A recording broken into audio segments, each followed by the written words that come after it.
Hace 3 meses trabajaba como guardia en el Centro Federal de Readaptación Social número 1, mejor conocido como el Altiplano.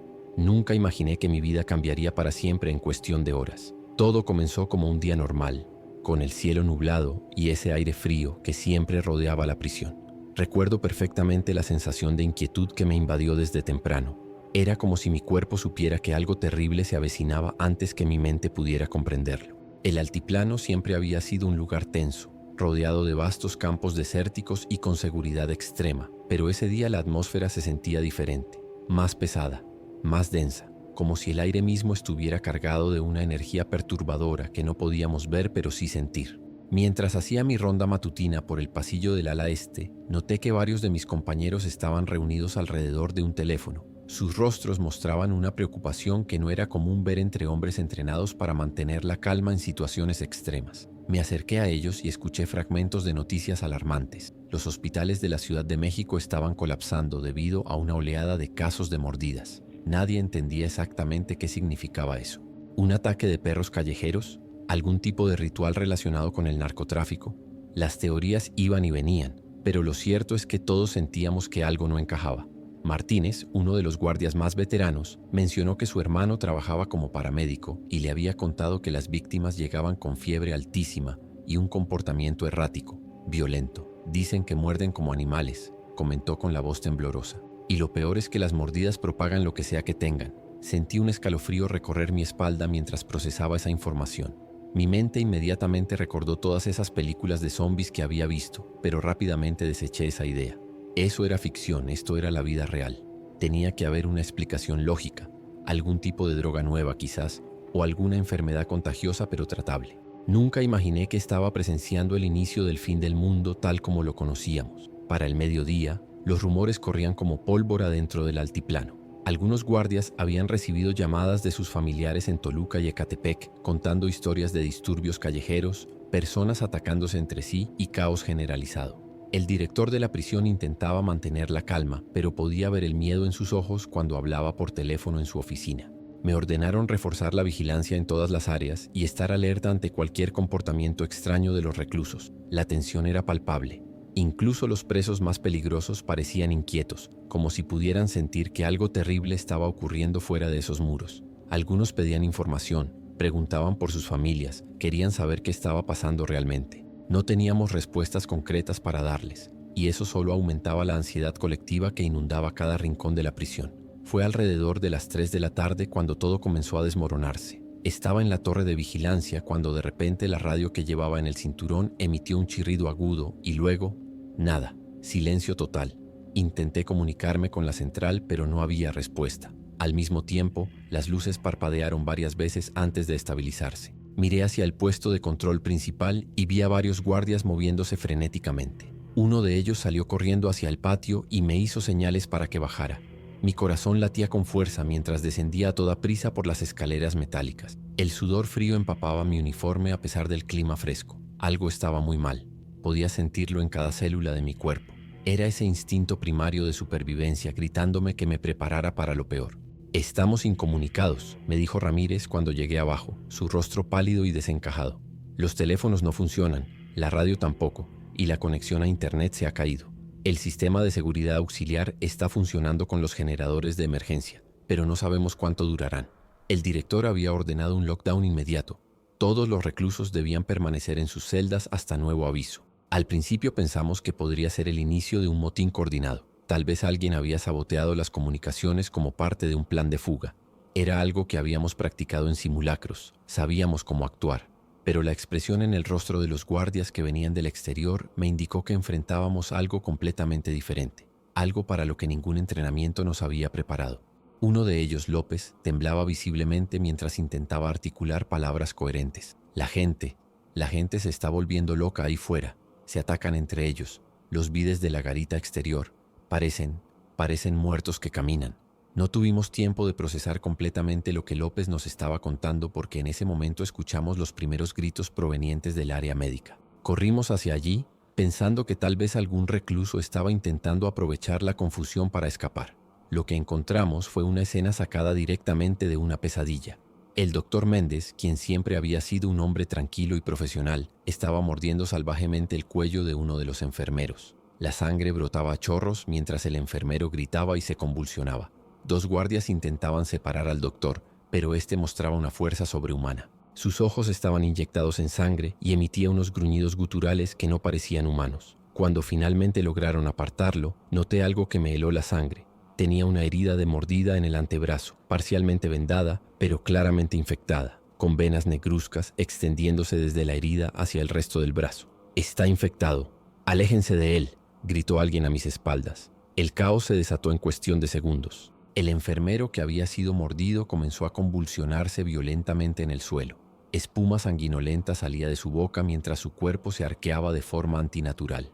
Los guardias no sabían cómo reaccionar. Nuestro entrenamiento nunca contempló una situación como esta. Alguien disparó al aire para intentar mantener el control, pero solo logró aumentar el pánico. En medio de la confusión, vi cómo el doctor Méndez se lanzaba sobre otro guardia, clavando sus dientes en su hombro con una ferocidad animal. Sentí náuseas y un terror paralizante. Mi mente se negaba a aceptar lo que mis ojos estaban viendo.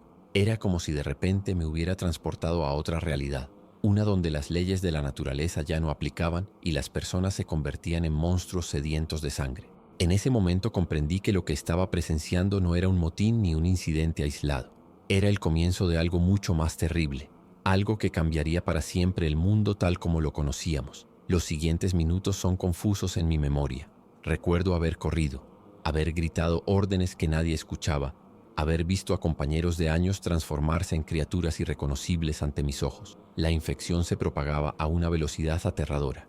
Bastaba un mordisco, un solo contacto con la sangre infectada, y en cuestión de minutos la persona comenzaba a mostrar los primeros síntomas. Fiebre alta, temblores incontrolables, y luego esa mirada vacía, deshumanizada, antes de convertirse en uno más de ellos. El ala médica rápidamente se convirtió en un matadero. Intentamos contener a los infectados cerrando puertas y pasillos, pero era como intentar detener un tsunami con las manos. Algunos guardias entraron en pánico y huyeron. Otros, valientes o quizás simplemente en shock, intentaron ayudar a los heridos sin comprender que eso solo aceleraba su propia infección. Yo me quedé paralizado durante unos segundos, incapaz de procesar la barbarie que se desarrollaba frente a mis ojos, hasta que el instinto de supervivencia finalmente me sacudió y me obligó a moverme. Fue Ortiz, un guardia con el que nunca había tenido mucha relación, quien me agarró del brazo y me sacó de mi trance. «Tenemos que movernos, carajo. Esto se está yendo a la mierda». Su voz quebrada me devolvió a la realidad. Junto a él estaban Vega y Sánchez, dos guardias jóvenes con los ojos desorbitados por el terror, y para mi sorpresa, también había 3 reclusos. Jiménez, un hombre condenado por fraude. Torres, un exmilitar encarcelado por homicidio. Y Romero, un joven de apenas 20 y tantos años cuyo delito desconocía. En cualquier otro contexto, habría sido impensable que guardias y presos formaran una alianza, pero frente al horror que estábamos presenciando, las viejas divisiones perdían todo significado. Ya no éramos custodios y criminales, éramos simplemente humanos tratando desesperadamente de sobrevivir a una pesadilla incomprensible. Torres, con la autoridad que solo da la experiencia militar, tomó el liderazgo de manera natural.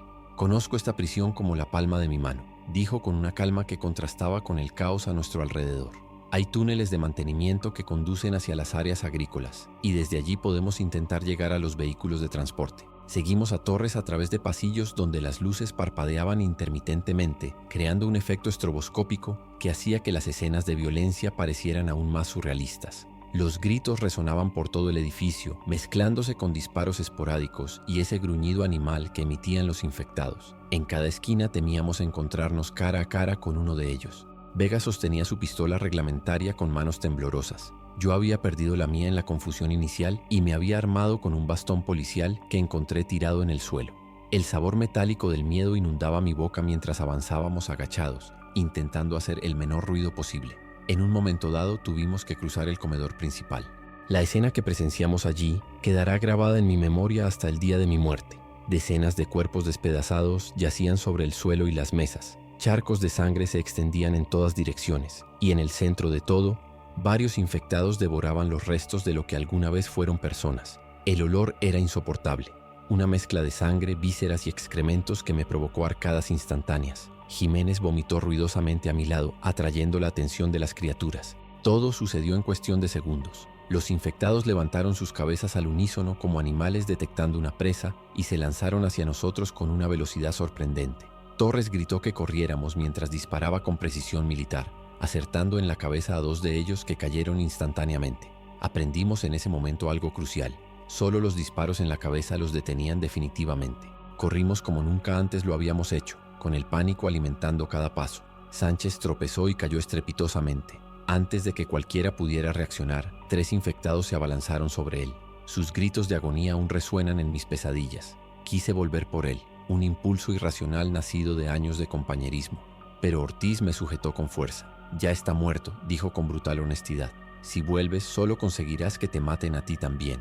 Tenía razón, por supuesto, pero la culpa de haberlo abandonado sigue pesando sobre mi conciencia cada noche cuando intento en vano conciliar el sueño. Finalmente llegamos a una puerta de servicio que conducía a los túneles de mantenimiento. Torres la forzó con habilidad sorprendente y nos metimos en la oscuridad húmeda del pasadizo. El espacio era estrecho y sofocante, apenas iluminado por la linterna del teléfono de Romero. El joven recluso temblaba visiblemente, pero mantenía la compostura mejor que algunos guardias que había visto sucumbir al pánico. Avanzamos en silencio durante lo que pareció una eternidad, escuchando los ecos distantes de gritos y disparos que provenían de la prisión.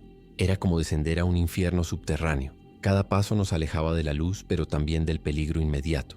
El túnel olía a mojo y aguas residuales, y en varias ocasiones tuvimos que vadear charcos de agua estancada que nos llegaban hasta las rodillas. Las ratas corrían asustadas ante nuestra presencia, y en un momento dado escuchamos ruidos de tuberías que nos hicieron temer que el túnel pudiera colapsar sobre nosotros. Mi claustrofobia, que nunca había sido un problema grave, comenzó a manifestarse con fuerza. Sentía que las paredes se estrechaban, que el aire se volvía cada vez más escaso.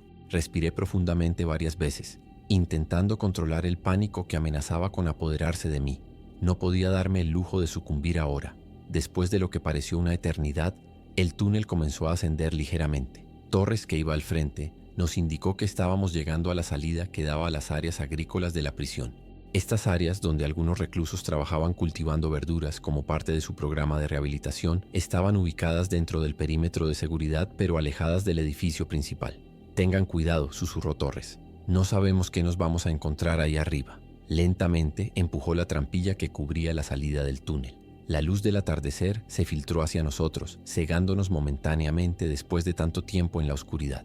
El aire fresco fue como un regalo del cielo para nuestros pulmones acostumbrados al ambiente viciado del subterráneo. Sin embargo, la sensación de alivio duró apenas unos segundos. Lo que vimos al salir completamente del túnel fue una escena de devastación absoluta. Los cultivos estaban parcialmente quemados. Había vehículos abandonados con las puertas abiertas y, lo peor de todo, cuerpos. Muchos cuerpos. Algunos pertenecían a guardias, otros a reclusos que trabajaban en los campos. Todos presentaban las mismas heridas horrendas. Mordiscos, desgarros, extremidades faltantes. La batalla había llegado también a esta zona aparentemente segura. Nos movimos cautelosamente entre los surcos de vegetales, agachados para minimizar nuestra visibilidad. A lo lejos podíamos ver las torres de vigilancia de la prisión, ahora silenciosas, y una columna de humo negro que se elevaba desde lo que parecía ser el área administrativa. Me pregunté cuántas personas seguirían con vida dentro de esos muros, cuántas se habrían transformado en esas criaturas sedientas de sangre. ¿Habría algún protocolo en marcha? ¿Vendría ayuda del exterior? En ese momento no tenía forma de saberlo, pero un presentimiento sombrío me decía que lo que estábamos viviendo no era un fenómeno aislado. Si los rumores sobre los hospitales colapsados en la Ciudad de México eran ciertos, si las historias de disturbios en Toluca y Ecatepec no eran exageraciones, entonces estábamos ante algo mucho más grande y terrible que un simple brote dentro de la prisión. Mientras avanzábamos hacia el estacionamiento donde se guardaban los vehículos oficiales, vi algo que confirmó mis peores temores. A lo lejos, más allá de las murallas del altiplano, se podían distinguir varias columnas de humo elevándose sobre los pueblos cercanos. El mundo exterior también estaba cayendo. Jiménez fuese el primero en verlos. Un grupo de al menos 10 infectados deambulaban entre los vehículos del estacionamiento, moviéndose con esa mezcla perturbadora de torpeza y agresividad que los caracterizaba. Algunos llevaban uniformes de guardia, otros el distintivo naranja de los reclusos, pero todos compartían la misma mirada vacía y los movimientos espasmódicos de quienes ya no pertenecen al mundo de los vivos. Nos quedamos inmóviles conteniendo la respiración mientras discutíamos en susurros nuestras opciones. «Necesitamos uno de esos vehículos», dijo Torres señalando una camioneta patrulla que parecía estar en buenas condiciones. «Es nuestra única oportunidad de salir de aquí». Tenía razón, por supuesto, pero llegar hasta allí significaba atravesar un campo minado de infectados. Ortiz sugirió crear una distracción, algo que atrajera a esas criaturas en la dirección opuesta mientras uno de nosotros corría hacia la camioneta. Era arriesgado, pero no teníamos muchas alternativas. Vega se ofreció voluntario para la distracción. Antes de que pudiéramos detenerlo, agarró una piedra y la lanzó con todas sus fuerzas hacia un automóvil alejado. El ruido del impacto resonó en el silencio sepulcral, atrayendo inmediatamente la atención de los infectados. Como una manada de animales salvajes, se movieron en grupo hacia la fuente del ruido. Era nuestra oportunidad. Torres me indicó con un gesto que lo siguiera mientras los demás se mantenían ocultos entre los cultivos. Nos movimos agachados, aprovechando la cobertura de los vehículos abandonados, acercándonos paso a paso hacia la camioneta patrulla. Mi corazón latía con tanta fuerza que temía que su sonido pudiera alertar a los infectados. Cada crujido bajo nuestros pies, cada respiración entrecortada, me parecía ensordecedora en medio de aquel silencio tenso. A mitad de camino, uno de los infectados, un hombre corpulento que en vida debió ser uno de los guardias de la sección de máxima seguridad, pareció detectar nuestra presencia. Se detuvo de repente y giró su cabeza deformada en nuestra dirección, olfateando el aire como un depredador. Me quedé completamente inmóvil, con el sudor frío recorriendo mi espalda y empapando mi uniforme. Torres me apretó el brazo con fuerza, indicándome que no hiciera ningún movimiento brusco. Durante lo que pareció una eternidad, la criatura permaneció allí, girando la cabeza de un lado a otro como si estuviera confundida. Finalmente, el ruido de otro objeto lanzado por Vega desde su posición atrajo nuevamente su atención, y el infectado se alejó gruñendo hacia la nueva fuente de sonido. Aprovechando la distracción, corrimos los últimos metros hasta la camioneta. Torres intentó abrir la puerta del conductor, pero estaba cerrada. Maldijo en voz baja mientras buscaba frenéticamente una manera de entrar. Yo revisé debajo de los guardabarros, donde a veces los guardias escondían llaves de repuesto. Mis dedos temblorosos palparon la superficie metálica hasta que milagrosamente encontré un pequeño imán con una llave adherida. La adrenalina me hizo torpe. Me costó 3 intentos introducir la llave en la cerradura, mientras escuchaba los gruñidos cada vez más cercanos de los infectados que comenzaban a perder interés en la distracción de Vega. Finalmente la puerta se abrió con un chasquido que me pareció ensordecedor. Torres se deslizó al asiento del conductor mientras yo corría hacia el lado del pasajero. Una vez dentro me asomé por la ventana y les hice señas frenéticas a los demás para que se acercaran. Vi a Ortiz, Jiménez y Romero correr agachados hacia nosotros. Vega se había quedado más atrás, todavía lanzando objetos para mantener distraídos a los infectados. Con horror, vi cómo uno de ellos detectaba su presencia y alertaba a los demás con un alarido inhumano que heló mi sangre. Todo pasó muy rápido. Vega intentó correr hacia nosotros, pero tropezó y cayó. Antes de que pudiera levantarse, 3 infectados se abalanzaron sobre él. Sus gritos de agonía resonaron por todo el estacionamiento mientras Torres encendía desesperadamente el motor de la camioneta. Quise salir a ayudarlo, pero Ortiz me sujetó con fuerza. «Ya no podemos hacer nada por él», gritó mientras subía al vehículo. Los demás se apretujaron en los asientos traseros. El motor rugió a la vida justo cuando una horda de infectados, alertados por los gritos de Vega, comenzaba a correr hacia nosotros. Torres pisó el acelerador a fondo y la camioneta salió disparada, atropellando a 2 infectados que se interpusieron en nuestro camino. El impacto fue brutal. Sentí como los cuerpos golpeaban contra el parachoques y pasaban por debajo de las ruedas. El ruido de huesos rompiéndose me provocó náuseas, pero sabía que era nuestra única opción. Miré por el espejo retrovisor y vi por última vez el lugar que había sido mi centro de trabajo durante los últimos 5 años. El Altiplano, una de las prisiones más seguras de México, ahora convertida en un infierno en la tierra. Condujimos a toda velocidad por el camino de acceso hacia la carretera principal.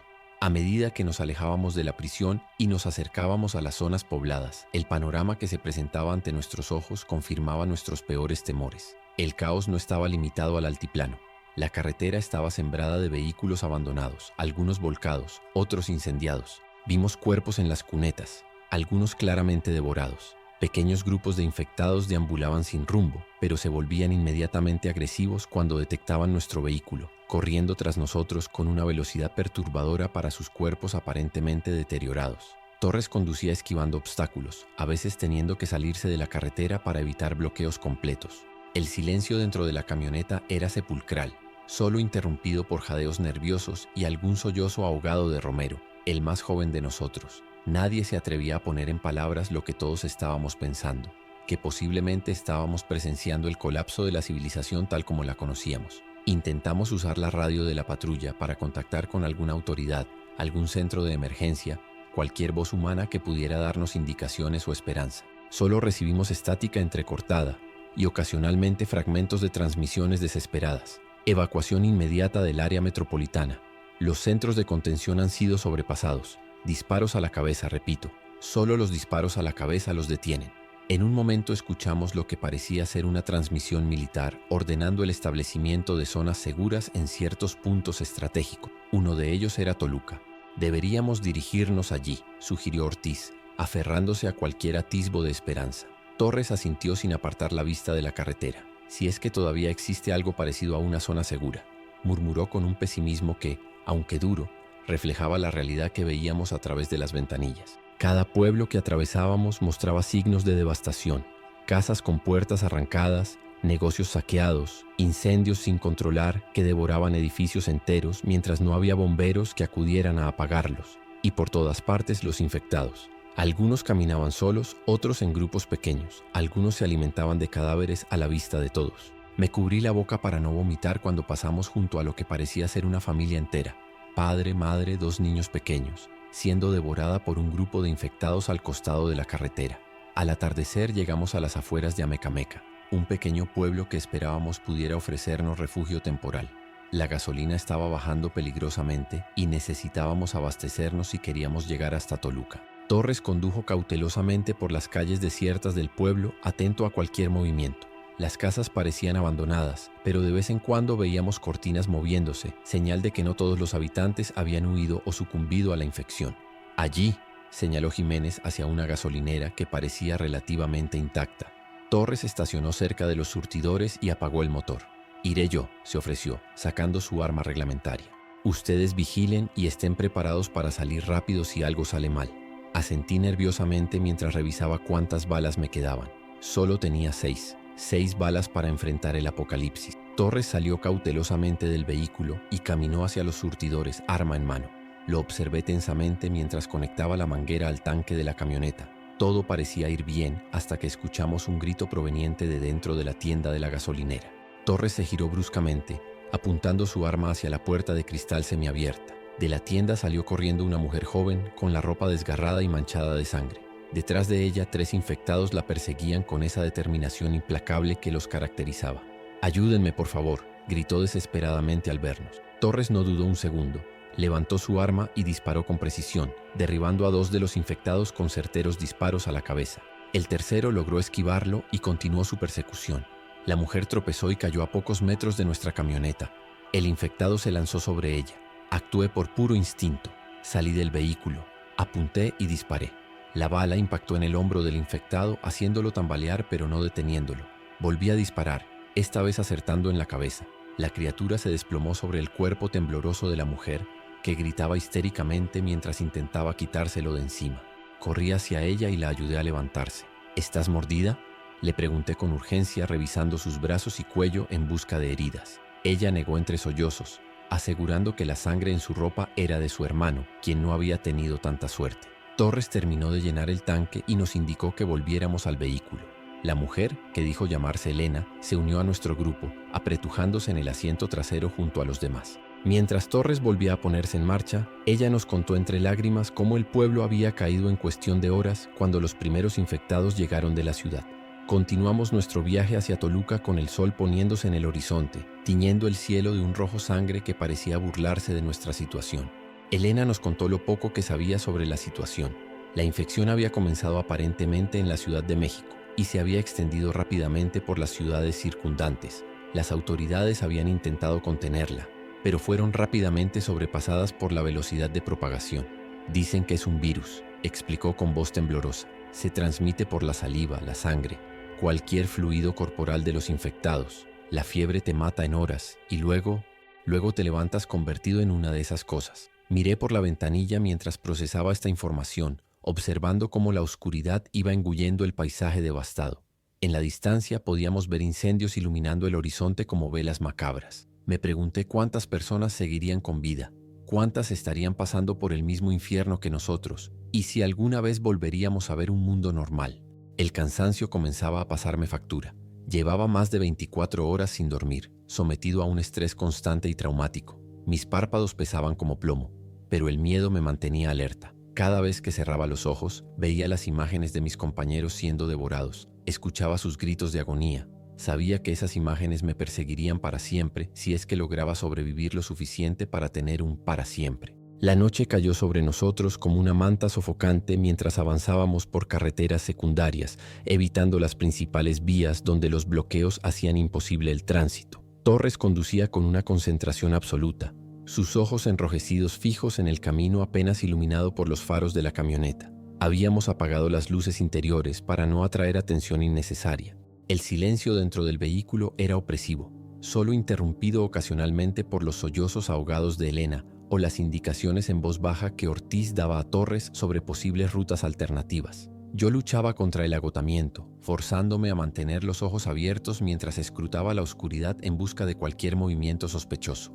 A través de la ventanilla, el paisaje se había convertido en una sucesión de sombras amenazantes. Cada árbol, cada roca, cada silueta distante podía ocultar a uno de esos monstruos. Mi mano no se apartaba de la pistola, aunque sabía que las pocas balas que me quedaban no servirían de mucho si nos enfrentábamos a un grupo numeroso de infectados. El miedo se había convertido en mi compañero constante, un nudo frío en el estómago que no me abandonaba ni un segundo. Cerca de la medianoche, Torres anunció que necesitaba descansar. Llevaba horas conduciendo sin pausa y el cansancio comenzaba a afectar sus reflejos. Nos detuvimos en lo que parecía ser una estación de servicio abandonada en medio de la nada, entre Amecameca y Villa del Carbón. El lugar estaba a oscuras y aparentemente desierto, lo que lo convertía en un refugio temporal aceptable. Acordamos turnarnos para hacer guardia mientras los demás intentaban dormir un poco. Me ofrecí voluntario para el primer turno junto con Jiménez. Mientras los otros se acomodaban como podían en los asientos de la camioneta, nosotros dos nos posicionamos estratégicamente para vigilar los alrededores. La noche era inusualmente silenciosa, sin el habitual canto de los grillos o el ulular de las lechuzas. Era como si toda la naturaleza contuviera la respiración ante el horror que se había desatado. Las estrellas brillaban con indiferencia sobre nosotros, ajenas a la tragedia que se desarrollaba en la tierra. ¿Crees que hay algún lugar seguro todavía?, me preguntó Jiménez en un susurro apenas audible. Su rostro, normalmente duro e impasible como correspondía a un hombre que había pasado años en prisión, mostraba ahora una vulnerabilidad casi infantil. No supe qué responderle. Mentir me parecía cruel, pero la verdad era demasiado aterradora para ponerla en palabras. Durante mi guardia, intenté sintonizar alguna frecuencia en la radio de la patrulla. La mayoría de los canales solo transmitían estática, pero finalmente logré captar una señal débil. Era una transmisión de emergencia que se repetía en bucle.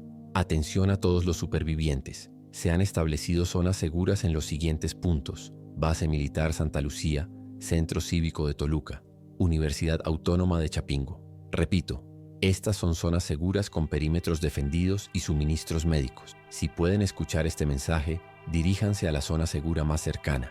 Manténganse alejados de los infectados. Recuerden, solo los impactos en la cabeza los neutralizan permanentemente. Que Dios los bendiga y proteja. La voz metálica y despersonalizada contrastaba con la gravedad del mensaje. Me pregunté si realmente existían esas zonas seguras o si para cuando llegáramos allí también habrían sido sobrepasadas por la infección. Aún así, la transmisión renovó mis esperanzas. Si había zonas seguras, significaba que algún tipo de autoridad seguía funcionando, que no todo estaba perdido. Desperté a Torres para informarle de lo que había escuchado. El Centro Cívico de Toluca, murmuró pensativamente. Podríamos llegar allí mañana al mediodía si no encontramos demasiados obstáculos. Por primera vez en lo que parecía una eternidad, sentí un atisbo de esperanza. El amanecer nos encontró de nuevo en movimiento. Nadie había dormido realmente. A lo sumo, habíamos conseguido breves momentos de inconsciencia interrumpidos por pesadillas o por ruidos sospechosos que nos hacían sobresaltar. El paisaje que la luz del día revelaba era desolador.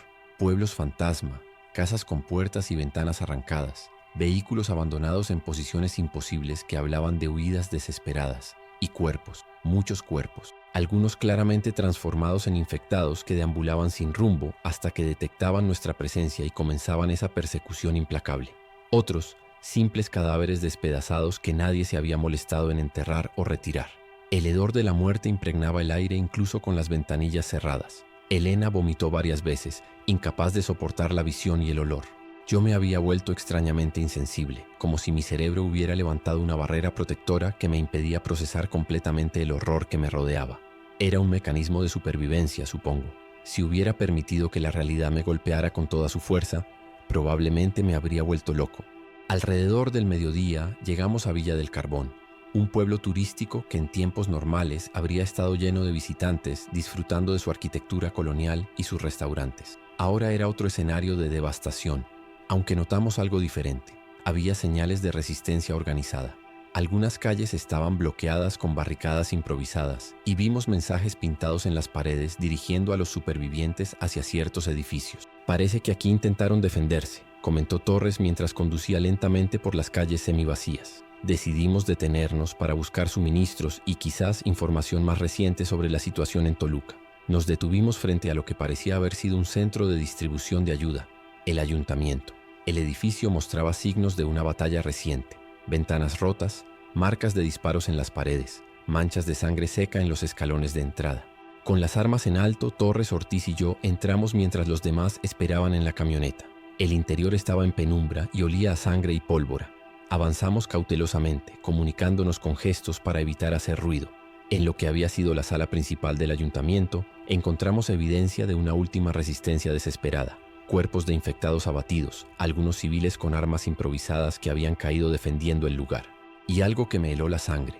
Un mapa en la pared con marcas rojas señalando zonas perdidas y verdes indicando zonas seguras. Toluca estaba marcada en rojo, con una anotación que indicaba sobrepasada, no acercarse. El descubrimiento nos sumió en un silencio sepulcral.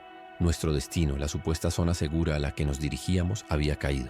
Torres arrancó el mapa de la pared y lo estudió detenidamente. Hay otra zona marcada en verde, dijo finalmente. Una torre de radio en las afueras de Toluca. Parece que algunos supervivientes establecieron un punto de resistencia allí. Era nuestra mejor opción, decidimos. Si la torre seguía operativa, quizás podríamos contactar con otras zonas seguras, averiguar si había evacuaciones planeadas, si el gobierno o el ejército estaban organizando algún tipo de contraofensiva contra la plaga. Mientras registrábamos el lugar en busca de suministros útiles, escuchamos un ruido proveniente de lo que parecía ser un armario en la esquina de la sala. Torres y yo nos miramos, comunicándonos silenciosamente. Con un movimiento rápido, él se posicionó a un lado de la puerta mientras yo la abría bruscamente, apuntando mi arma hacia el interior. Un grito agudo me sobresaltó. Dentro del armario, acurrucada y temblando de miedo, había una niña de no más de 10 años. Sus ojos enormes me miraban con terror absoluto mientras se abrazaba a sí misma, como queriendo hacerse invisible. «No disparen, por favor», sollozó en voz apenas audible. «No estoy infectada, lo prometo». La niña se llamaba Sofía y era la única superviviente del grupo que había intentado mantener el ayuntamiento como centro de distribución de ayuda. Nos contó entre sollozos cómo los infectados habían sobrepasado las barricadas 3 días antes, matando o infectando a todos excepto a ella, que había logrado esconderse en ese armario. Había permanecido allí desde entonces, bebiendo agua de una botella que tenía y comiendo algunas galletas que su madre le había dejado antes de salir a luchar contra los infectados y no regresar jamás. Su historia me partió el corazón. Pensé en mis propios sobrinos, en cómo estarían, si seguirían vivos o si habrían corrido la misma suerte que tantos otros. Sofía se aferró a mí como si fuera su tabla de salvación, negándose a soltar mi mano incluso cuando volvimos a la camioneta. Elena la tomó bajo su protección inmediatamente, abrazándola y susurrándole palabras de consuelo. Ver ese pequeño acto de humanidad en medio de tanto horror renovó algo dentro de mí. Recordé que no solo estábamos luchando por sobrevivir, estábamos luchando por preservar nuestra humanidad en un mundo que rápidamente se estaba volviendo inhumano. Retomamos nuestro viaje hacia la torre de radio con Sofía como nueva integrante de nuestro grupo. La niña nos contó lo que sabía sobre la situación, información fragmentada que había escuchado de los adultos durante los días previos al ataque final. Aparentemente, la infección había comenzado en un laboratorio de investigación en la Ciudad de México. Algunos rumores hablaban de un experimento fallido, otros de una arma biológica liberada accidentalmente. Fuera cual fuese el origen, el resultado era el mismo. Un virus imparable que convertía a las personas en monstruos sedientos de sangre en cuestión de horas. Las grandes ciudades habían caído primero, luego los pueblos más pequeños a medida que los infectados se dispersaban buscando nuevas presas. El gobierno había intentado establecer cuarentenas, pero el pánico masivo había hecho imposible cualquier contención efectiva. Los hospitales se vieron sobrepasados rápidamente. El personal médico fue de los primeros en caer infectados por su contacto directo con los pacientes. Luego vinieron los saqueos, la violencia, el colapso total del orden social. En menos de una semana, la civilización tal como la conocíamos había desaparecido, reemplazada por un mundo donde la única ley era la supervivencia. Mientras Sofía hablaba, yo miraba por la ventanilla el paisaje devastado y me preguntaba si alguna vez volveríamos a la normalidad, si existía alguna posibilidad de recuperar lo que habíamos perdido, o si este era el nuevo normal al que tendríamos que acostumbrarnos. A media tarde divisamos finalmente la torre de radio. Se alzaba solitaria sobre una colina a las afueras de Toluca, una estructura metálica que parecía extrañamente intacta en medio de la devastación general. Torres condujo con cautela por el camino de tierra que serpenteaba hacia la cima. A medida que nos acercábamos, pudimos distinguir señales de actividad humana. Un perímetro rudimentario formado por vehículos aparcados estratégicamente, algunas tiendas de campaña y, lo más esperanzador, figuras humanas moviéndose con normalidad, sin los movimientos erráticos característicos de los infectados. «Parece que encontramos supervivientes», murmuró Ortiz, su voz traicionando una mezcla de alivio y desconfianza. La experiencia nos había enseñado a ser cautelosos incluso ante lo que parecía ser un refugio seguro. Torres hizo sonar el claxon 3 veces, un código universal que habíamos escuchado en una de las transmisiones de radio. 3 pitidos cortos indicaban que éramos humanos no infectados buscando refugio. Inmediatamente varias personas se acercaron al perímetro, apuntándonos con rifles y escopetas. Una mujer de mediana edad con un chaleco antibalas sobre ropa civil nos hizo señas para que nos detuviéramos a unos 20 metros del perímetro. «Salgan del vehículo lentamente con las manos visibles», gritó la mujer con voz firme que denotaba autoridad. «Uno por uno. Cualquier movimiento brusco y disparamos». Intercambiamos miradas nerviosas antes de obedecer. Torres salió primero, luego yo, seguidos por los demás. Sofía se aferraba con fuerza a la mano de Elena, temblando visiblemente ante la visión de las armas apuntando hacia nosotros. «Levanten la ropa. Queremos ver si tienen mordidas», ordenó otro de los guardias. Entendí inmediatamente la precaución. Habían aprendido por las malas que las mordidas podían ocultarse bajo la ropa, permitiendo que personas infectadas entraran en zonas seguras solo para transformarse horas después y causar estragos desde dentro. Uno por uno, nos sometimos a la inspección, mostrando brazos, torsos, piernas, cualquier parte del cuerpo donde pudiera ocultarse una herida sospechosa. Después de confirmar que ninguno presentaba signos de infección, la tensión disminuyó ligeramente. La mujer que parecía estar al mando se acercó, manteniendo aún su arma en posición pero con una expresión menos hostil. «Soy María», se presentó. «Bienvenidos al último bastión de Toluca, si es que se le puede llamar así». Su sonrisa cansada revelaba tanto alivio por encontrar más supervivientes como el peso de la responsabilidad que cargaba sobre sus hombros. María nos condujo dentro del perímetro defensivo mientras otros se encargaban de mover nuestra camioneta a un área designada para vehículo. El último bastión consistía en la estación de radio propiamente dicha, un edificio de 2 plantas con paredes de cemento sólido, rodeada por una docena de tiendas de campaña, vehículos modificados para servir como barricadas y aproximadamente unas 30 personas que se movían con propósito, realizando diferentes tareas. Algunos montaban guardia, otros organizaban suministros, algunos trabajaban en lo que parecía ser un huerto improvisado. «Establecimos este lugar hace 5 días, cuando el centro cívico cayó», explicó María mientras nos guiaba hacia el edificio principal. «La torre tiene un generador propio, paneles solares y un sistema de comunicaciones que nos permite mantener contacto con otros grupos de supervivientes. No es mucho, pero es más de lo que la mayoría tiene ahora». Su tono era pragmático, sin autocompasión ni desesperanza, el de alguien que había aceptado la nueva realidad y estaba determinada a sobrevivir en ella. Dentro del edificio, el ambiente era sorprendentemente organizado. En la planta baja habían establecido una especie de centro de operaciones. Mapas en las paredes marcaban zonas limpias y perdidas. Listas de suministros y personas estaban meticulosamente actualizadas. Y en el centro, un equipo de radio era atendido constantemente por operadores que se turnaban. «¿Hay algún plan?», preguntó Torres directamente, siempre práctico. «¿Alguna estrategia de evacuación? ¿Alguna zona realmente segura?». María nos indicó que nos sentáramos alrededor de una mesa donde desplegó un mapa más detallado del centro de México. «La situación es complicada», respondió eligiendo cuidadosamente sus palabras. «El gobierno federal colapsó hace 3 días. El presidente y su gabinete intentaron evacuar en helicópteros desde Los Pinos, pero uno de ellos ya estaba infectado. El caos se desató en pleno vuelo y los helicópteros se estrellaron. Al menos eso es lo que hemos podido reconstruir a partir de las últimas transmisiones oficiales». Hizo una pausa, dejando que asimiláramos la gravedad de la situación. Las grandes ciudades son zonas de muerte. La densidad de población las convirtió en trampas mortales cuando comenzó la infección. El ejército intentó establecer zonas de contención, pero fueron sobrepasadas rápidamente. Sin embargo, señaló varios puntos en el mapa marcados con círculos verdes. Hemos confirmado la existencia de comunidades aisladas que han logrado mantenerse a salvo. principalmente en áreas rurales, lugares con baja densidad poblacional y fáciles de defender. Ranchos, pequeños pueblos en la sierra, algunos complejos turísticos aislados que tenían recursos para sostenerse. La noche cayó sobre el campamento mientras continuábamos recibiendo información sobre la situación general y las reglas del lugar. Nos asignaron una tienda de campaña para compartir, con sacos de dormir y algunos artículos básicos de higiene personal. Era poco, pero después de lo que habíamos pasado, se sentía como un lujo indescriptible. Esa noche, por primera vez desde que comenzó la pesadilla, dormí más de 2 horas seguidas. Aún así, mi sueño estuvo plagado de pesadillas. Mis compañeros siendo devorados, los gritos de los infectados, la sangre, tanta sangre. Me desperté sobresaltado varias veces, empapado en sudor frío, con el corazón latiendo desbocado.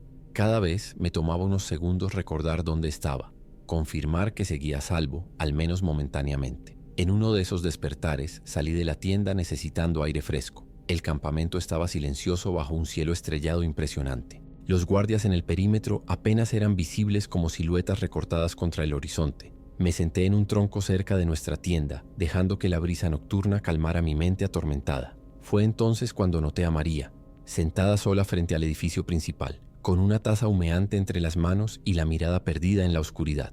Me acerqué a ella anunciando mi presencia con un suave carraspeo para no sobresaltarla. Me indicó con un gesto que me sentara a su lado y me ofreció un sorbo de lo que resultó ser té de hierbas, un lujo inesperado en estas circunstancias. «No puedes dormir», afirmó. No preguntó. «Nadie puede, realmente. No después de lo que hemos visto». Había una comprensión profunda en sus palabras, la empatía de alguien que compartía el mismo trauma. Le conté brevemente mi experiencia en el altiplano, cómo todo se había desmoronado en cuestión de horas, cómo había visto a compañeros de años convertirse en monstruos ante mis ojos. Ella escuchó en silencio, asintiendo ocasionalmente. Cuando terminé, permaneció callada un momento antes de compartir su propia historia. Había sido locutora de radio, transmitiendo las noticias matutinas para una pequeña estación local. Cuando comenzaron los primeros informes sobre disturbios en la Ciudad de México, ella estaba en el aire. Durante las siguientes horas, mientras la situación se deterioraba rápidamente, decidió no abandonar su puesto. «Sentí que tenía una responsabilidad», explicó.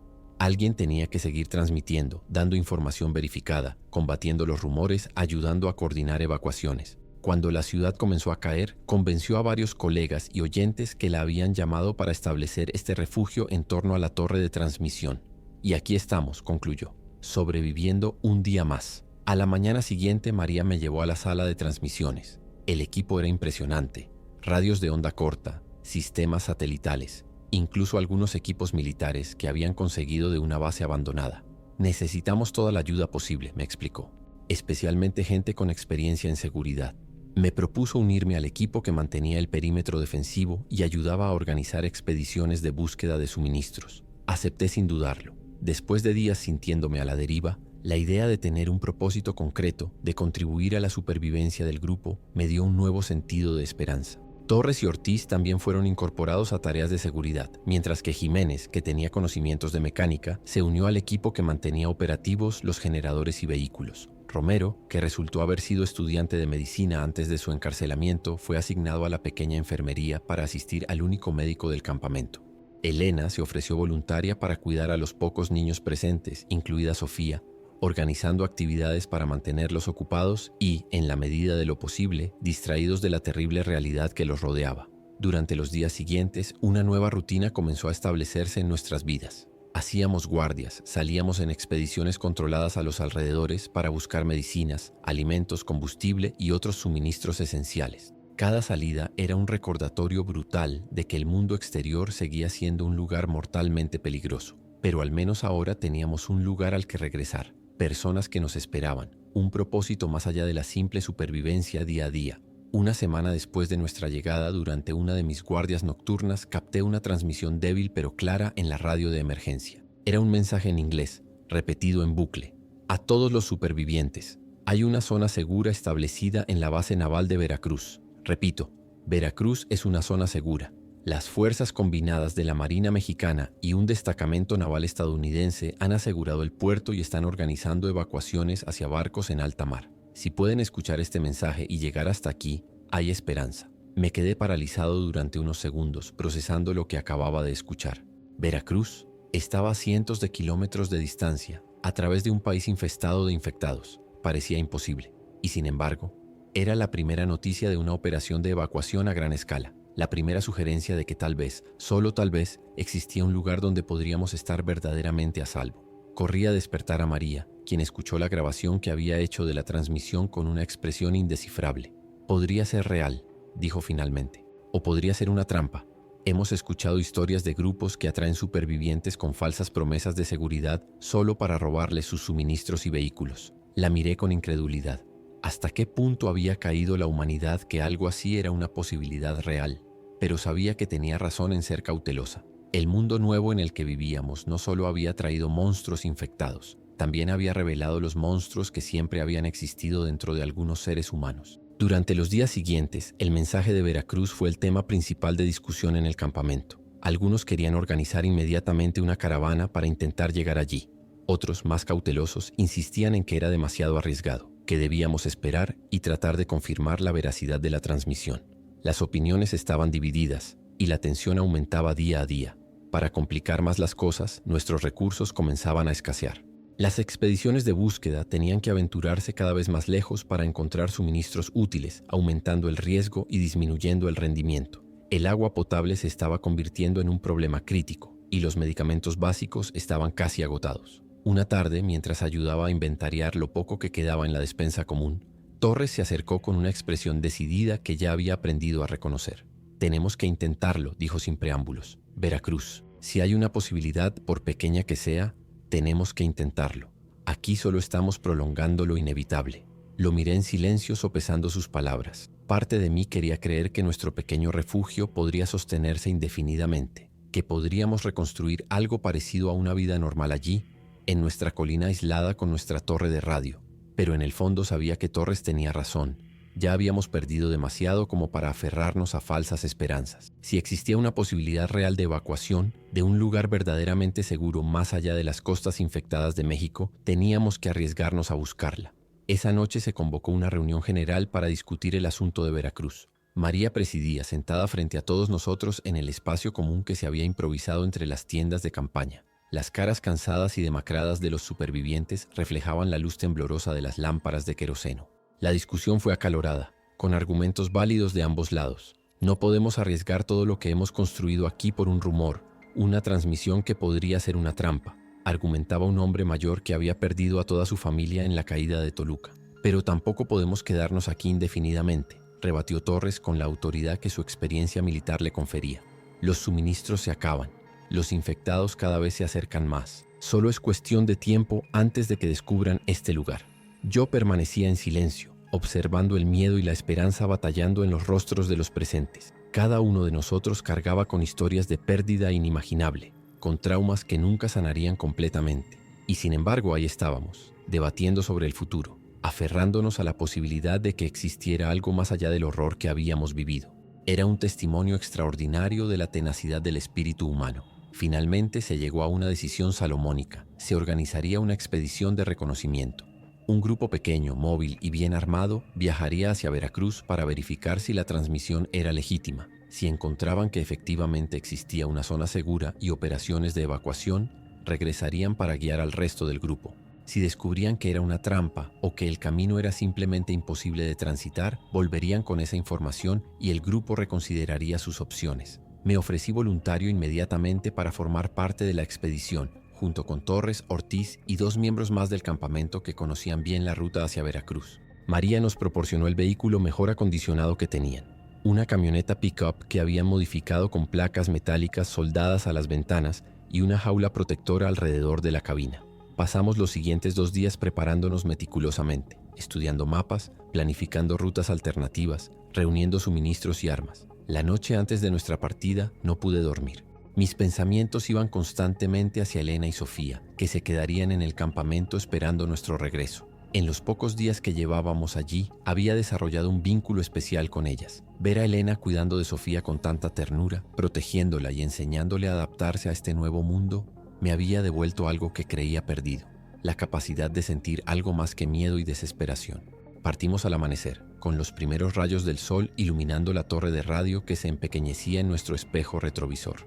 El plan era seguir rutas secundarias, evitando las grandes ciudades y autopistas principales que probablemente estarían bloqueadas o infestadas de infectados. Torres conducía mientras Ortiz navegaba con un mapa detallado de carreteras. Los otros dos expedicionarios, Raúl, un ex policía estatal, y Carmen, una enfermera que había crecido en Veracruz, vigilaban constantemente nuestros flancos, atentos a cualquier señal de peligro. Yo me encargaba de mantener operativa la radio, escaneando frecuencias en busca de transmisiones que pudieran darnos información útil sobre el estado de las carreteras o la ubicación de grupos hostiles. El primer día de viaje transcurrió con una tensión constante pero sin incidentes mayores. Atravesamos pueblos fantasma, esquivamos bloqueos y en un par de ocasiones tuvimos que desviar nuestra ruta para evitar grupos numerosos de infectados. Al caer la noche, establecimos un campamento improvisado en lo alto de una colina que nos daba buena visibilidad del terreno circundante. Mientras los demás descansaban, me quedé de guardia, observando las luces distantes de incendios sin control que ardían en lo que alguna vez fueron comunidades prósperas. El cielo nocturno, increíblemente despejado sin la contaminación lumínica de las ciudades, parecía burlarse de nuestra situación con su belleza indiferente. El segundo día fue considerablemente más difícil. A medida que avanzábamos hacia el este, el terreno se volvía más accidentado y las carreteras más deterioradas. En varias ocasiones tuvimos que detenernos para mover vehículos abandonados que bloqueaban completamente el paso. Cada vez que salíamos de la seguridad relativa de nuestra camioneta, sentía una vulnerabilidad aplastante. El más mínimo ruido me hacía girar bruscamente, arma en mano, corazón acelerado. Durante una de estas paradas, mientras Raúl y yo intentábamos mover un autobús volcado, escuchamos un sonido que hizo que se me helara la sangre, el inconfundible gruñido gutural de los infectados. Aparecieron desde el interior del autobús, arrastrándose por las ventanas rotas. 5 de ellos, en diferentes estados de descomposición, pero todos con la misma mirada vacía y hambrienta. No tuvimos tiempo de correr hacia nuestra camioneta. Raúl disparó inmediatamente acertando a uno en la cabeza. Yo me encontré paralizado durante una fracción de segundo crucial, mi mente inundada por flashbacks del altiplano, de mis compañeros siendo devorados vivos. El grito de Raúl me devolvió a la realidad justo a tiempo para esquivar a un infectado que se abalanzaba sobre mí. Caí al suelo perdiendo mi pistola en el proceso. El infectado, una mujer joven cuyo rostro estaba parcialmente desgarrado, dejando expuestos los músculos y tendones, se lanzó sobre mí con furia animal. Luché desesperadamente, usando todas mis fuerzas para mantener sus dientes lejos de mi carne. Sus manos, sorprendentemente fuertes para un cuerpo tan deteriorado, me sujetaban con una determinación implacable mientras su boca chasqueaba a centímetros de mi rostro. Sentía su aliento fétido, una mezcla de sangre coagulada y carne putrefacta que casi me hizo vomitar. En mi visión periférica veía a Raúl luchando con otros 2 infectados. Torres y Carmen habían salido de la camioneta y disparaban a los que quedaban, pero no podían ayudarme sin riesgo de darme a mí también. Con un esfuerzo sobrehumano logré girar mi cuerpo y posicionarme encima de la infectada. Sin pensar, guiado puramente por el instinto de supervivencia, agarré una piedra grande que había junto a la carretera y la estrellé contra su cabeza 1, 2, 3 veces hasta que dejó de moverse. Me levanté tambaleándome, cubierto de sangre negra y viscosa, justo a tiempo para ver a Torres disparar al último infectado. El silencio que siguió fue ensordecedor, roto solo por nuestras respiraciones agitadas. Miré mis manos temblorosas, manchadas con los restos de lo que una vez fue una persona, y sentí una oleada de náuseas que apenas pude contener. ¿Estás mordido?, preguntó Torres con urgencia, acercándose para examinarme. Negué con la cabeza, incapaz de articular palabras. No estaba herido físicamente, pero algo dentro de mí se había roto un poco más. Continuamos nuestro viaje en un silencio cargado de tensión. El altercado con los infectados nos había recordado brutalmente lo frágil que era nuestra situación, lo fácil que sería para cualquiera de nosotros terminar como ellos, o peor aún, convertirnos en uno de ellos. Esa noche, mientras acampábamos en una estación de servicio abandonada, finalmente capté algo en la radio que renovó nuestras esperanzas. Era una transmisión clara, en español e inglés, confirmando que el puerto de Veracruz seguía siendo una zona segura, proporcionando coordenadas exactas e instrucciones para los supervivientes que intentaban llegar allí. La transmisión mencionaba que varios barcos de la Marina estadounidense estaban anclados cerca de la costa, llevando a cabo evacuaciones organizadas hacia bases navales en Florida y Texas. Parece legítimo, comentó Carmen después de escuchar atentamente. Mencionan lugares específicos de Veracruz que solo alguien familiarizado con la ciudad conocería. Por primera vez en días vi algo parecido a la esperanza genuina brillando en los ojos de mis compañeros. Esa noche, mientras montaba guardia bajo un cielo estrellado, permití que mi mente vagara hacia la posibilidad de un futuro más allá de esta pesadilla constante. Imaginé barcos llevándonos lejos de las costas infectadas, hacia lugares donde quizás la vida podría comenzar a reconstruirse. Era un sueño peligroso, lo sabía, pero en ese momento necesitaba aferrarme a algo más que el simple instinto de supervivencia. El tercer día nos enfrentamos al mayor obstáculo hasta el momento. Una ciudad mediana que no podíamos rodear debido a las condiciones del terreno en las rutas alternativas. Debíamos atravesarla, al menos parcialmente, para continuar nuestro camino hacia Veracruz. Desde una colina cercana observamos la situación con binoculares. La ciudad parecía mayormente abandonada, con edificios quemados y calles llenas de vehículos estrellados y cuerpos. Sin embargo, también vimos movimiento, figuras solitarias o en pequeños grupos que se movían con la inconfundible torpeza de los infectados. «No hay manera de que pasemos por ahí sin llamar su atención», murmuró Ortiz, verbalizando lo que todos estábamos pensando. Torres estudió el mapa durante largo rato antes de señalar una ruta que atravesaba un río. «Si cruzamos por aquí», explicó, «podemos evitar el centro de la ciudad y pasar por esta zona residencial menos densamente poblada. Es arriesgado, pero mejor que intentar atravesar el centro». Decidimos intentarlo al anochecer, aprovechando la oscuridad para minimizar nuestra visibilidad. Las horas de espera fueron interminables, cada minuto cargado con la anticipación del peligro que nos aguardaba. Revisamos nuestras armas una y otra vez, repasamos el plan hasta que cada uno sabía exactamente qué hacer en cada escenario posible. Y aún así, sabíamos que ninguna planificación podía prepararnos completamente para lo que podríamos encontrar en esas calles silenciosas. La travesía por la ciudad fue una de las experiencias más aterradoras de mi vida, y eso es decir mucho considerando todo lo que había vivido desde el inicio del brote. Torres conducía con las luces apagadas, guiándose apenas por la luz de la luna que se filtraba entre las nubes esporádicas. Avanzábamos a paso de tortuga, deteniéndonos completamente cada vez que veíamos infectados en la distancia. El silencio dentro de la camioneta era absoluto. Incluso respirábamos lo más silenciosamente posible, como si los infectados pudieran escuchar el aire entrando y saliendo de nuestros pulmones. Las calles residenciales estaban llenas de evidencia de evacuaciones apresuradas, maletas abandonadas, juguetes de niños, fotografías familiares pisoteadas en la prisa por escapar. En un momento dado, pasamos frente a una escuela primaria. El edificio estaba parcialmente quemado, y en el patio, visible bajo la luz plateada de la luna, había decenas de pequeñas mochilas escolares esparcidas como hojas caídas de un árbol. La visión me provocó un nudo en la garganta que amenazó con convertirse en un sollozo audible. Pensé en Sofía, en los niños del campamento, en todos los niños cuyas vidas habían sido destrozadas por esta catástrofe. ¿Qué clase de mundo les estábamos dejando? ¿Qué tipo de futuro podrían tener en un planeta donde los muertos caminaban y los vivos habían olvidado su humanidad? Estábamos a punto de salir de la zona urbana cuando ocurrió el desastre. Un grupo de infectados apareció de repente desde un callejón lateral, bloqueando la calle frente a nosotros. Torres frenó bruscamente, haciendo que todos nos sacudiéramos violentamente contra nuestros cinturones de seguridad. «Mierda», murmuró, evaluando rápidamente la situación. Había demasiados para atropellarlos sin riesgo de volcar o quedar atascados. Retroceder no era una opción. Habíamos visto más infectados en las calles que habíamos dejado atrás. Estábamos atrapados. «Tendremos que abrirnos paso», decidió Torres con una calma forzada que no lograba ocultar completamente su miedo. «Disparen solo si es absolutamente necesario. El ruido atraerá a más». Con movimientos cuidadosamente coordinados salimos de la camioneta. Yo empuñaba un machete que habíamos encontrado en una ferretería abandonada días atrás. Era más silencioso que mi pistola y, como habíamos aprendido, igualmente efectivo si lograba acertar en la cabeza. El corazón me latía tan fuerte que temía que los infectados pudieran oírlo. Avanzamos en formación cerrada, espalda contra espalda, moviéndonos lentamente hacia el extremo de la calle, donde la densidad de infectados parecía menor. El primero se abalanzó sobre Carmen.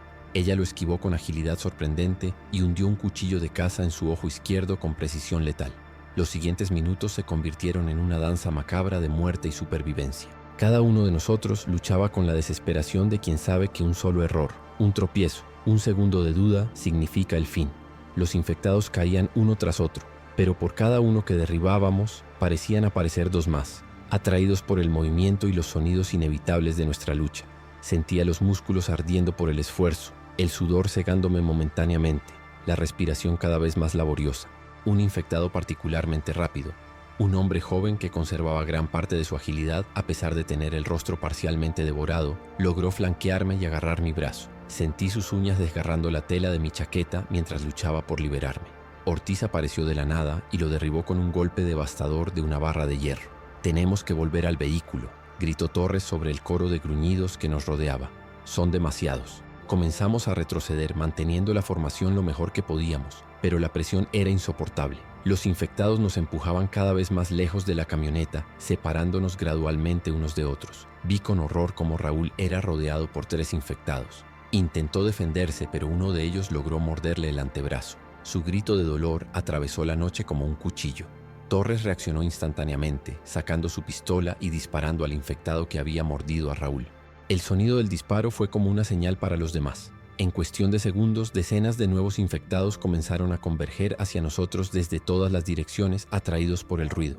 ¡Corran!, gritó Torres. ¡Al edificio!, señalaba una pequeña tienda con rejas metálicas parcialmente bajadas. Era nuestra única esperanza. Corrimos desesperadamente, esquivando manos que intentaban agarrarnos, cuerpos que se interponían en nuestro camino. Yo llegué primero a la entrada y levanté la reja lo suficiente para que los demás pudieran deslizarse por debajo. Carmen entró. Luego Torres. Ortiz estaba ayudando a Raúl, que sangraba profusamente y apenas podía mantenerse en pie.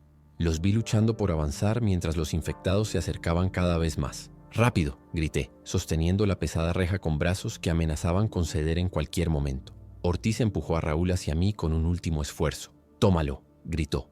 Agarré a Raúl y lo arrastré dentro justo cuando Ortiz era rodeado por una marea de infectados. Lo último que vi de él fue su rostro. Una mezcla de terror y resolución mientras se giraba para enfrentar a las criaturas, ganándonos esos preciosos segundos que necesitábamos. Dejé caer la reja con un estruendo metálico que resonó en mis oídos mucho después de que el sonido real se hubiera desvanecido. Dentro de la tienda, la realidad de nuestra situación nos golpeó con toda su fuerza. Raúl estaba infectado. La mordida en su antebrazo era profunda. La carne desgarrada mostraba el blanco del hueso en algunas zonas. Carmen, aplicando sus conocimientos de enfermería, intentó limpiar y vendar la herida, pero todos sabíamos que era inútil. Las mordidas eran una sentencia de muerte, solo era cuestión de tiempo. Raúl lo sabía mejor que nadie. «Tienen que dejarme atrás», dijo con voz débil pero decidida. «En unas horas comenzaré a mostrar los síntomas. No quiero convertirme en una de esas cosas». Torres y yo intercambiamos miradas de impotencia. Habíamos visto demasiadas veces el proceso. Primero vendría la fiebre alta, luego los temblores incontrolables, después las convulsiones y finalmente la transformación. Raúl sacó su pistola y me la ofreció con mano temblorosa. «Cuando llegue el momento», murmuró, «no quiero que sea uno de ustedes quien tenga que hacerlo». Tomé el arma con un nudo en la garganta, incapaz de articular palabras. Nos preparamos para pasar la noche en la tienda, bloqueando puertas y ventanas con estanterías y cualquier mueble que pudiéramos mover. Afuera, los infectados seguían golpeando la reja metálica con una persistencia aterradora, como si supieran que tarde o temprano cederíamos, como si el tiempo estuviera de su lado. Y lo estaba. La noche fue un infierno de espera y miedo. Los infectados no se cansaban, no necesitaban descansar ni dormir. Su incesante golpeteo contra las rejas metálicas creaba una banda sonora macabra para nuestra vigilia. Torres y Carmen se turnaban para vigilar, mientras yo permanecía junto a Raúl, observando impotente cómo la infección avanzaba inexorablemente por su sistema. La fiebre comenzó alrededor de medianoche. Para el amanecer, deliraba, hablando con personas que no estaban allí, reviviendo momentos de su pasado. En un momento de lucidez, me agarró la mano con sorprendente fuerza. «Si llegas a Veracruz», susurró, «si encuentras un lugar seguro, busca a mi hija. Se llama Lucía Hernández. La última vez que supe de ella estaba en un refugio en Córdoba. Dile que su papá la amaba más que a nada en este mundo». Asentí, con lágrimas quemando mis ojos. Le prometí que la encontraría, que le contaría sobre su padre, sobre cómo había ayudado a otros a sobrevivir, sobre su valentía hasta el final. No sé si era una promesa que podría cumplir, pero en ese momento darle ese consuelo parecía lo único humano que podía hacer por él. Cerca del mediodía, Raúl comenzó a convulsionar violentamente. Carmen intentó estabilizarlo, pero era inútil. El virus, o lo que fuera que causaba la transformación, estaba completando su trabajo. Torres me miró significativamente, señalando la puerta trasera de la tienda. «Necesitamos salir de aquí», dijo en voz baja. «Ahora mientras todavía podemos». Entendí lo que quería decir. Si esperábamos hasta que Raúl se transformara completamente, estaríamos atrapados con un infectado dentro de nuestro propio refugio. Con el corazón pesado dejé la pistola junto a Raúl, quien a pesar de las convulsiones parecía entender lo que estaba sucediendo. Sus ojos, ya inyectados en sangre pero todavía humanos, me miraron con una mezcla de gratitud y resignación. «Vayan», logró articular entre espasmos. «No miren atrás». Carmen sollozaba silenciosamente mientras recogíamos nuestras escasas pertenencias. Torres había descubierto una salida a través del almacén trasero que daba a un callejón aparentemente libre de infectados. Era nuestra única oportunidad. Nos despedimos de Raúl con gestos silenciosos. Las palabras parecían inadecuadas ante la magnitud de su sacrificio. Mientras nos alejábamos por el pasillo hacia el almacén, escuché un único disparo que resonó con finalidad devastadora.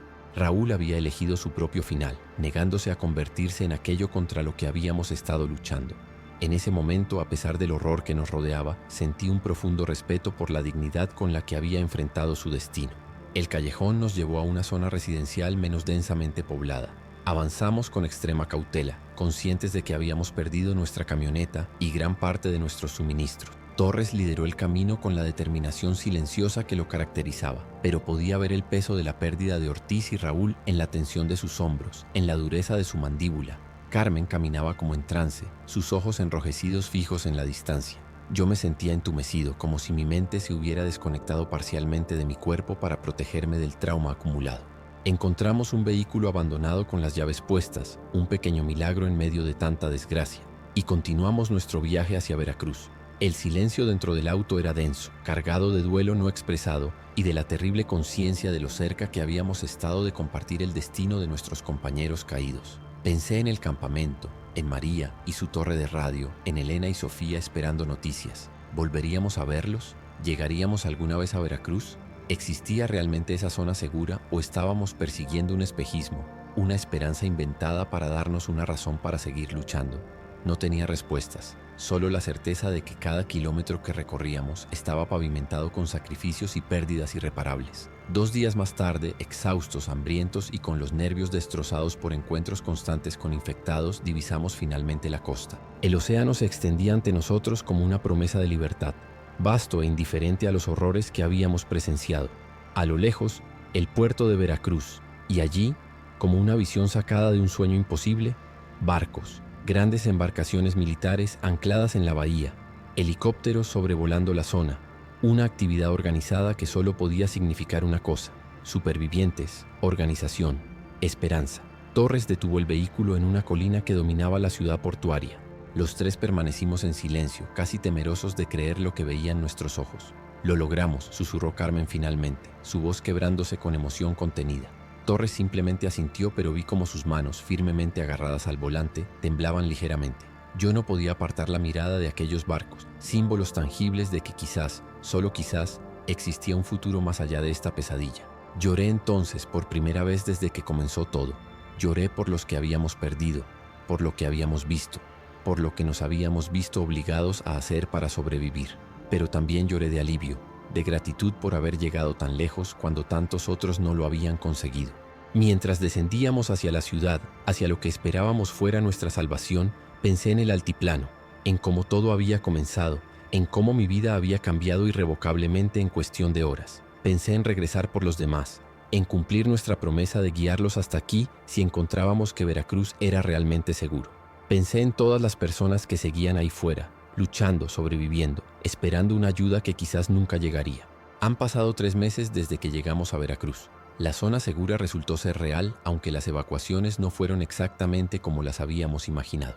Los barcos no nos llevaron directamente a Estados Unidos como pensábamos. En cambio, nos transportaron a plataformas petrolíferas abandonadas en el Golfo de México que habían sido reconvertidas en centros de cuarentena y procesamiento.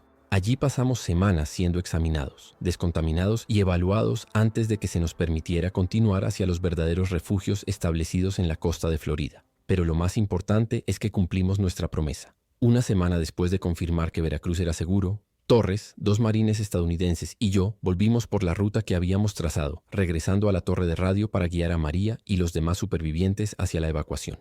El viaje de regreso fue casi tan peligroso como el de ida, pero el conocimiento de que había un destino real, un lugar verdaderamente seguro, nos dio fuerzas para superar cada obstáculo. Cuando finalmente llegamos al campamento, la alegría con la que nos recibieron fue indescriptible. Ver el rostro de Elena iluminarse al vernos, sentir los pequeños brazos de Sofía rodeando mi cintura en un abrazo desesperado, explicarles a todos que había esperanza, que había un lugar para ellos, fue un momento que guardaré para siempre. Un recordatorio de por qué vale la pena seguir luchando incluso en los momentos más oscuros. Ahora estamos establecidos en un campamento de refugiados en Tampa, Florida.